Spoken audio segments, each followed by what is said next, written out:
Yan, magandang araw po mga ka-PROMD. So ito naman po yung mga tanim po na kamatis. Yan, dalawang tudling po siya na mahaba. Yan po no. So sa kamatis din po, parang yung sistemang ginagawa din po natin sa sili at talong. Yan, kagaya po niyan, nakatudling po siya. At babalagan din po natin. So para masuportahan yung mga sanga at puno sa lakas ng hangin, lalo na pagka po namumunga, kailangan din po yung balag. So halos same process din lang din po no ng ginagawa po nating pag-aalaga sa sili at talong, at yung mga abono na ginagamit po natin, yung timing, pati po yung mga insecticide, yung paraan ng pag-aalaga po natin dito po sa mga tanim po natin na kamatis. Yan, ayaw lang po niya yung masyadong matubig.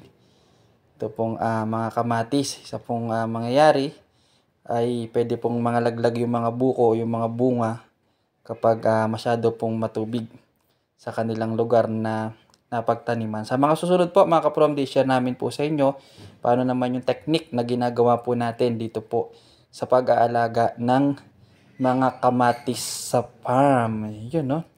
Dami-dami na tayong mga pananim, awa po ng Diyos. Sana po ay matsyempohan na sa tulong ng Diyos ay maging maganda ang ating mga harvest. Hanggang dyan po ang ating video, at for more tanim updates, yan, subscribe na po kayo sa aking YouTube, Brad from D.